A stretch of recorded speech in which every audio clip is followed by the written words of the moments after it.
Baik, perkenalkan nama saya dengan Siwetna Nabal Febriana, M18103352.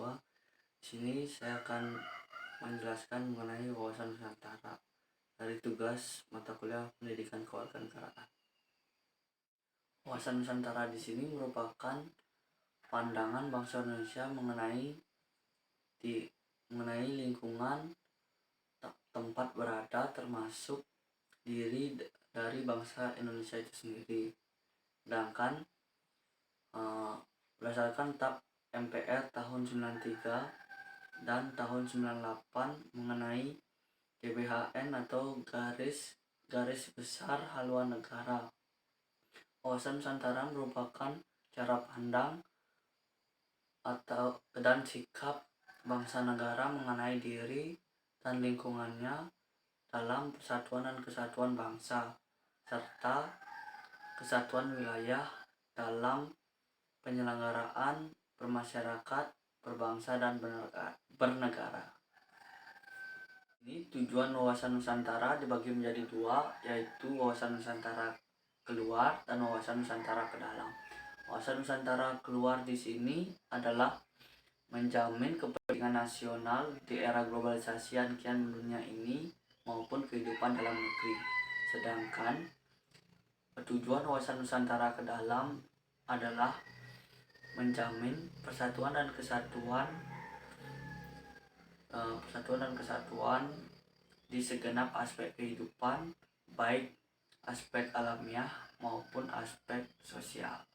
Di sini yang melatar belakangi wawasan Nusantara adalah yang pertama adalah histori atau sejarah, yang kedua adalah sosiologis, yang ketiga adalah politik. Yang pertama adalah latar belakang histori atau sejarah. Latar belakang histori atau sejarah di sini bermula dari Perdana Menteri Insinyur Haji Juanda Kertawijaya dalam deklarasi Juanda yang mengemukakan mengenai luas laut teritorial Indonesia.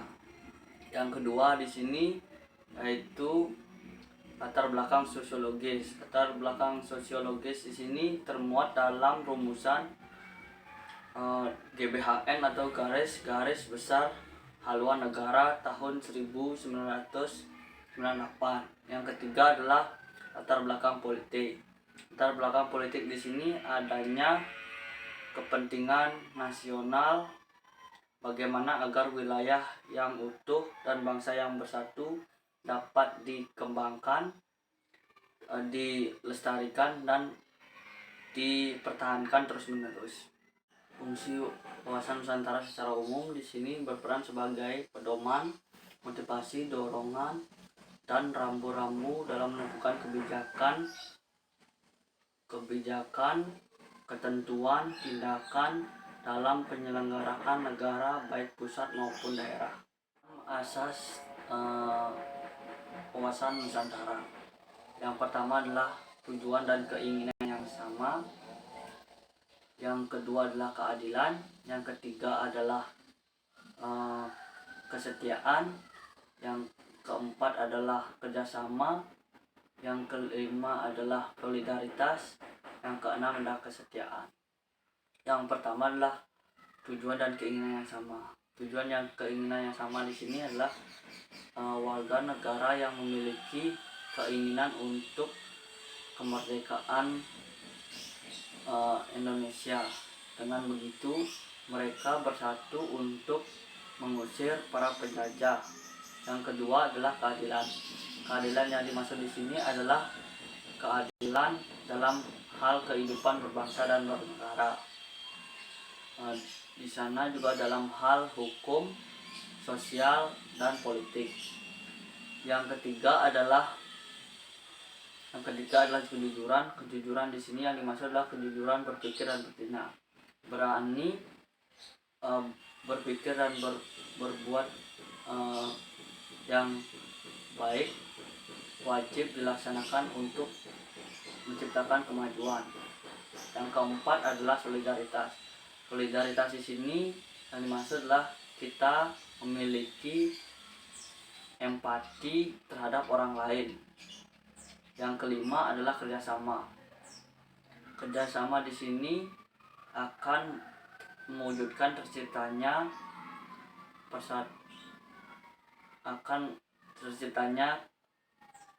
cita-cita dan tujuan bersama. Yang terakhir adalah kesetiaan. Kesetiaan di sini menjadi tonggak utama untuk menciptakan persatuan dan kesatuan suatu negara. Apa itu geopolitik? Geopolitik berasal dari bahasa Yunani dari kata geo, politik, dan thea. Geo berarti bumi, politik berarti masyarakat yang berdiri sendiri, sedangkan thea berarti urusan.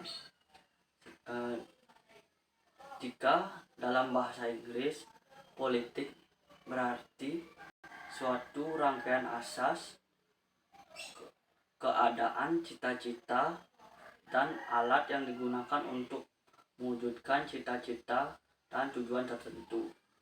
Jadi, geopolitik adalah ilmu yang mempelajari faktor-faktor geografis, strategis, dan politik suatu negara. Sekian penjelasan dari saya. Jika ada salah atau kurang dari penyampaian saya mohon maaf. Terima kasih.